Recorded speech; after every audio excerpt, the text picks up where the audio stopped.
very happy to introduce one of our keynote speakers for the Year 2 project showcase. That is Lydia Kallipoliti, architect whose work on artificial environments, closed loop systems, as you will see, has been enormously influential, inspirational to a lot of our work, both directly and indirectly.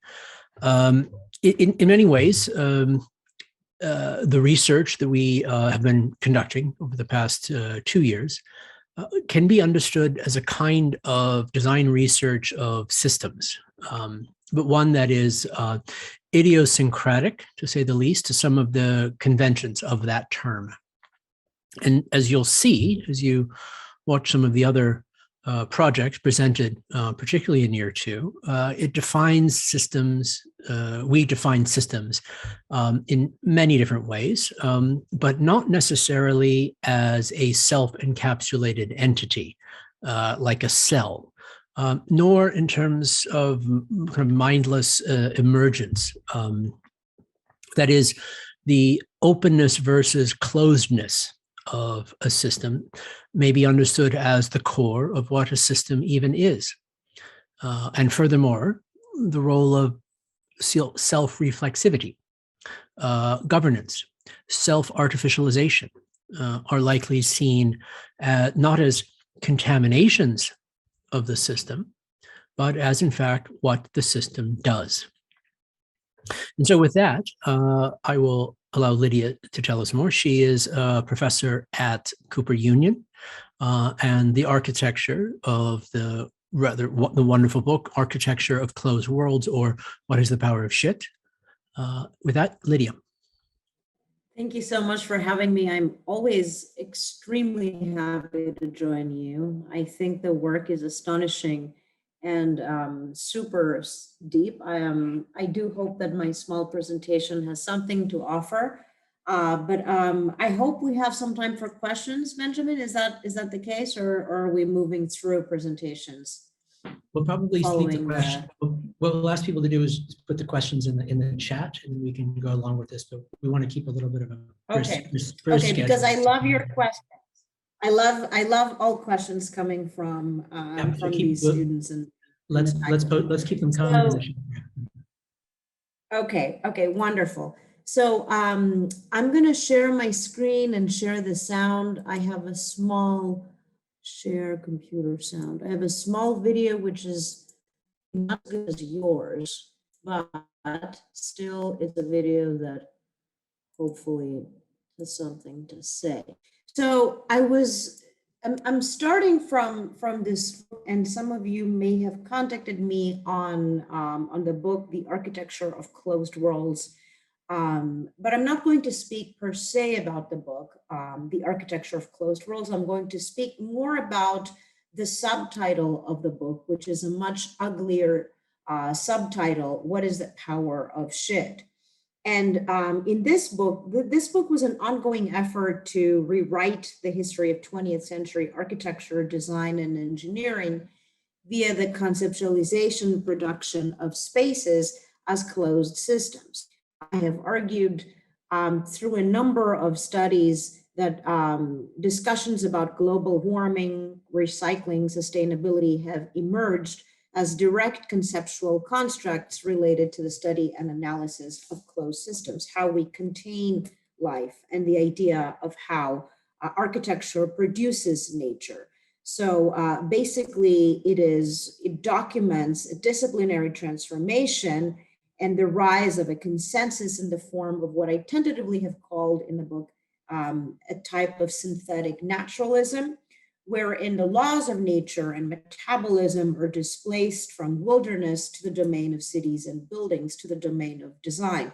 And this is not just something that started very recently or even since World War II. It really started from the biofunctionalist movement at the Bauhaus, and even earlier on by the documentation of nature through 19th century naturalists.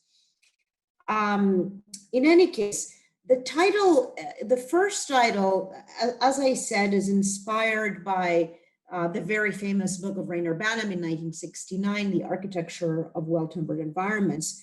But the subtitle is something very different, something that Banham would not really say. It is really not about how formal logic can be redefined through understanding environmental flows or trying to use these flows as recirculation, but really it problematizes the idealization of circular economies and urges readers to look at shit. Shit is numerical and political. Think of just the recent pandemic, of how we have calculated contagion by analyzing sewage. So an argument that I'm going to outline throughout this very, very short talk is that shit measures us and engulfs us in more ways than we want to observe and acknowledge. I will share a very short video that I did for, and this is just like the second page of the book. This is an installation that I did in 2016 for the Istanbul Design Biennial that was curated by Mark Wigley and Beatriz Colomina. And in the bottom right, there's a pyramid. There was a hologram that really displayed 5 different figures of humans that are constructed by different ideas of closed worlds. And one of them was the idea of the excrement man. And I'm going to show you a little bit, I'm going to show you that video. Yeah, let's see. Oh, over substances back into. Every day, our country must find a place to park 5 billion gallons of human waste, and we appear increasingly unable to find the space. Municipalities across the states constantly deal with sewage spills, and the nightmare is only getting worse as a never-ending stream of people descend upon our cities. More human beings means more human fecal matter. You're about to see, like the shit of 1 million people seething into one gigantic methane fart. Here we go, Vinny. Excrement man. The manure of 1 billion gallons is undertaking a long and torturous journey to be shipped to several processing facilities and sewage plants. The 1970s, following the oil crisis, saw the rise of methane digesters, biofuels, and homemade reprocessing devices to convert human excrement to power. The prevailing logic was that all living bodies and organic materials should be at the disposition and distribution of natural ends and reciprocal uses. The death of one thing should always be subservient to the restitution of another. Recurring restitution promised a new world that would recycle materials perpetually and feed all leftover substances back into cycles of production. The desire for the absolute purging of waste, even human excrements, also appears in several experimental projects, like Graham Kane's Ecological House in London, Sim van der En's book The Toilet Papers, and Stefan Sokolkin's survival scrapbooks, all articulating the ultimate eco-social fantasy for a world of no loss by reusing man's organic excretions. In The Toilet Papers, van der En introduces the book by claiming that waste speaks of an incomplete perception of the world. He writes that the word waste is used to refer to those materials, feces, and urine your body passes on to make energy available to some other form of life. This is what you give back to the earth. The idea of waste, of something unusable, reveals an incomplete understanding of how things work. Nature admits no waste. Nothing is left over. Everything is joined in the spiral of life. Perhaps other cultures know this better than we, for they have no concept of, no word for waste. A major influence at the time was the Gobar biogas movement flourishing in India on the topic of assembling methane generators. Rambuk Singh directed biogas experiments for 2 decades at a research station in northern India, having developed more than 200 low-cost digesters designed to convert plant and animal waste into composited fertilizer and methane for fuel. He invented a chemical method, which not only accelerated the fermentation and decomposition in the composting process, but also resulted in the formation of a valuable byproduct, combustible gas. During the early 1970s, the bibliography on the topic of methane generation boomed, while the work of Rambuk Singh, whose fame spread to Britain and the United States, was popularized through the Whole Earth Catalog and Mother Earth News, along with Colin Moorcraft's recycling section in architectural design. The idea of homemade power, running a car, or heating a house with non-polluting fuel that is generated in one's own backyard was attractive to patrons of the environment disillusioned with oil spills, strip mining, and smog. It was also attractive to avid supporters of a social political ideology. At the same time, however, similar concerns of privatization and hence denationalization expressed the extreme right. Alternative technology maintained a double-faced posture at the two poles of the political cycle, which eventually meet and peace or compose the ideology of individualization.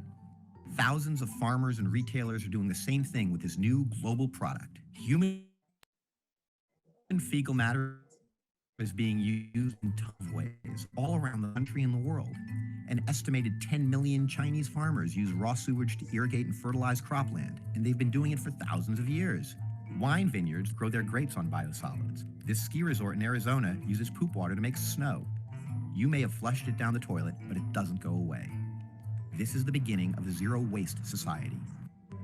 The reuse of human and animal excrements opened up the possibility of a new world, one that could recycle materials perpetually and feed all leftover substances back into cycles of production.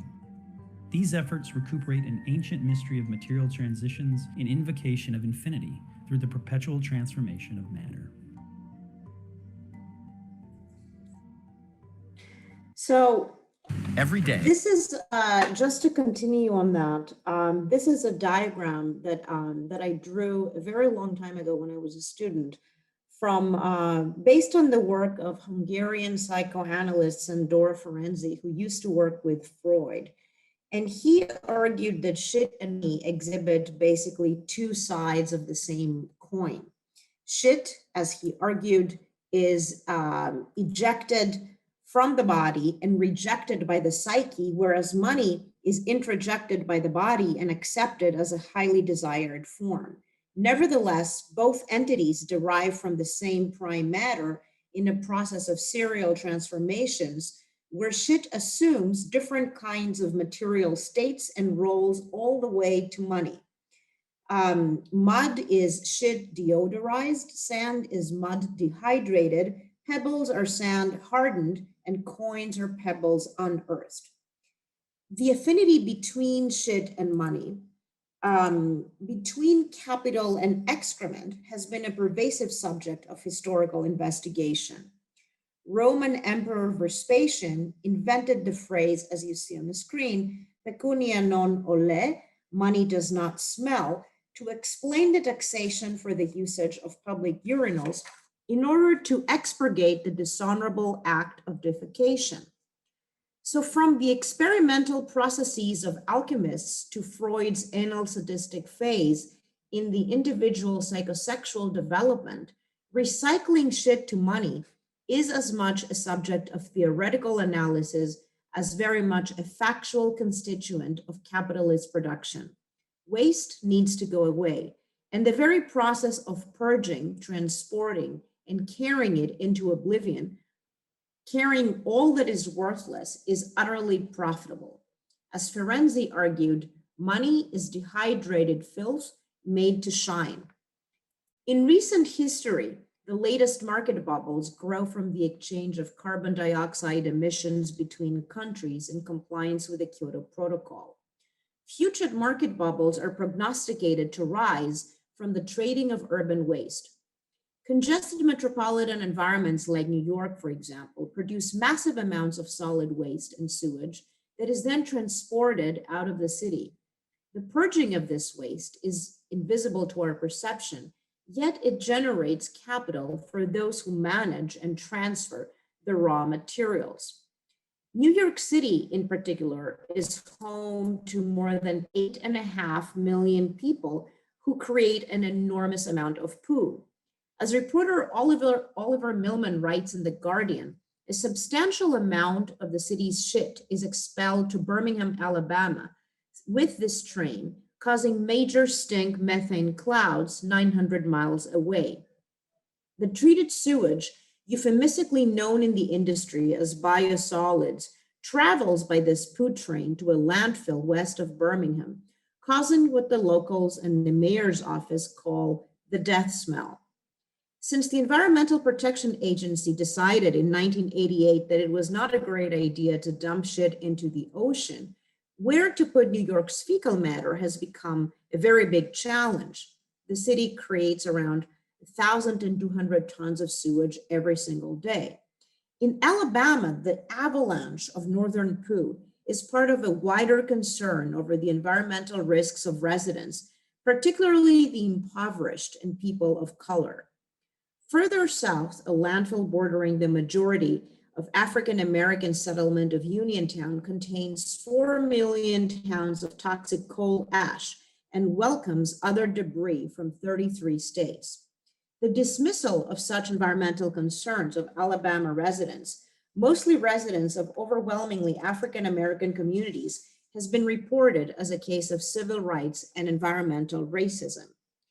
In many ways, shit forces us to look at questions of ecology viscerally, via the raw ecology of our bodies and the understanding that recycling is not just a statistical problem that one can relate to the management of urban resources, but also a very basic bodily reality affecting the water we drink and the air we breathe. As Donna Haraway wrote recently in her latest book, Staying with the Trouble, I am a compostist, not a post-humanist. We're all compost, not post-human. While the displacement of shit from New York City to Alabama is highly curated, it transfers the problem to disenfranchised terrains. Therefore, the question of how to handle, retain, pile, decompose, and redistribute waste is not simply a technical problem related to the trading of carbon emissions, but a matter of justice and equity. Retaining waste on site and designing the infrastructure on how to live with our excrement, enclosed in anaerobic digesters, for example, is an opportunity that may have long-term environmental health benefits, despite the cost of investing in specialized digestive infrastructural machines.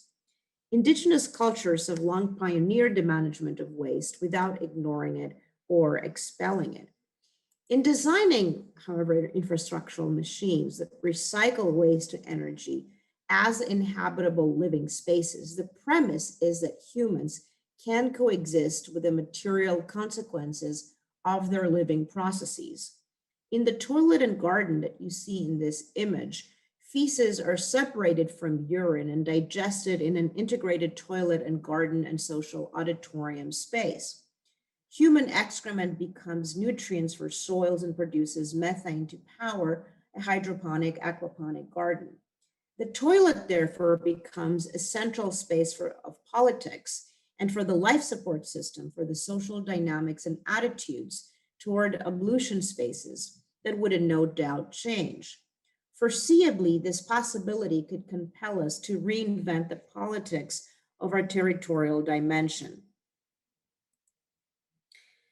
Similarly to Ferenczi, who argued that shit equals money, the logic of regeneration and feedback has been instrumental in promoting sustainability and generating capital investments. The premise is that in addition to money, shit might equal food. It can generate methane, meaning power, if treated properly. In this logic, which I denounce here, the life and metabolism of living creatures is decoded, processed, and transposed directly to industrial systems, advocating for a full circle of life with no loss. And this is excerpted from the famous or infamous book, Cradle to Cradle, that was a bestseller book for sustainability in 2002. One must yet be aware of the false sense of holism that this premise engenders and its delusion of fulfillment. A closed regenerative system insulates itself from receiving environmental input as well as from discharging output. Ultimately, it functions like an improvisatory seal structure that regenerates new conditions out of what is available within its systemic borders. In a closed system, any modification occurs internally, affecting the organizational structure of a system alone. Oftentimes, these structures are unpredictable in their organization. Ecological systems are, in fact, in many ways, digestive machines, like giant stomachs, and so they're sometimes disobedient. This is what autonomy means in many respects. Even if we wish to portray ecosystems as robust and whole in the circularity of matter, where waste equals food, the idea of self-sufficiency is compulsive and hysteric in the will to ceaselessly generate new life from all wasteful cycles of production. Deviation and redundancy must then be confronted and enhanced, not marked as errors. Let us not forget that more than a material, shit also indicates a state of general incoherency, degeneration, and malevolence. It indicates a stage, as Ferenczi would argue, where information is so finely grained and scattered that it cannot form identifiable patterns. In the shit stage, information is unrefined and randomly grained, that it is interrelational loss or incohesion between bits and pieces that defines its degenerate condition. This position asks architects to investigate the full spectrum of life in all its living systems, materials, and components as a complex intertwining of overlapping ecologies and the way they unfold in space and in time. In this way, the notion of a spatial environment takes on a new part. Instead of being the inactive, static, and historicized context of an architectural object, the environment can quite literally become the object of design itself. And I'm going to end up by speaking a little bit about the way that I am conducting my research and my different kinds of projects that vary from writing to diagrams to making archives or animating archives. And one, it's not a methodology per se, but it is a way in which my mind circulates these ideas. So the idea of recycling and recirculation is not just an interest in the subject matter, the context, the specificity of materials, but also I'm interested in it as an ideational apparatus of how to do research. And I've called this the debris of one's own research. A lot of my work begins from the examination, redesigning, and animation of archives. I see an archive not as a static object that contains historical documents, but as an immersive space and a living collection where existential ideas about world orders migrate through different architectural and spatial typologies. Designing an archive is not only about curating and categorizing found objects as a didactic art. It enables journeys between different times, places, and objects of investigations. These journeys are spatial and temporal at once. They allow us to inhabit and digest spaces, stories, and locked secrets. When archival objects are reactivated, we're not quite sure whether they're from the past or from the future. While working specifically on the exhibition and the whole project of Closed Worlds, or for any other project for that matter, I am compelled to pursue different modes of research, including historical archival surveys combined with technical reports, data management, investigations and alternative formats of representation, original drawings, lexicons, and databases. Diversity is critical to my work, not only in the analysis of each project's content, but also in its forms of dissemination and display. What did not make it into the main archive became a compilation of minor histories parallel to an archive. The words that could not be analyzed properly in the main examination were assembled into a timeline and a lexicon. The voices that could not be heard became part of the encounters that never happened. In this way, these are different versions of the same project where I'm collecting blurbs, histories, creating lexicons and using different forms of ways to put information together. In this way, a main line of investigation created research debris along the way of its production, and the debris was reconstituted into other means of representation. Net zero diagrams, graphic elements for an exhibition, drawing, words, virtual reality environments, documentaries, even the floor seating from a previous iteration traveling to integrate itself in another exhibition incarnation. This modality of reviving the debris of one's own research makes evident that in the history of ideas, discourses get recycled. Materials in closed worlds are not the only items for recycling. Concepts emerge as allegedly new, but ideas undergo long journeys of migration from one epistemological field to another. Contrary to a building, a drawing, or a book, the archive and the database is a distinctive disciplinary category of an architectural object that empowers potentially new forms of authorship based on the extrusion of evidence to an event lingering between reality and fiction. The cycling process of ideas, as in the case of reusing what I tentatively call the debris of your own research, is also a form of resistance to a project's linearity or causality to respond as a solution to named problems. Recycling becomes, in many ways and forms, a disruption to an idealized continuum or a productive distraction to the arrow of time. As one of the main characters of general systems theory, Heinz von Forster, argued, it is favorable to have some noise in any system. If a system is going to freeze into a particular state, if inadaptable, it may be altogether wrong, incapable of adjusting itself to a more appropriate state. For it is not simply information that matters, but also noise. What appears as noise at one level of reference, one scale, becomes useful input in another level of reference. Such is the case in the line of this kind of work. The surplus of means and mediums that become byproducts of other mediums constitutes an intentional view, which is, in quotes, out of focus. It reflects the condition of the world as a heap of waste, a coagulation of ideas, bodies, platforms, objects, displaced from context and history.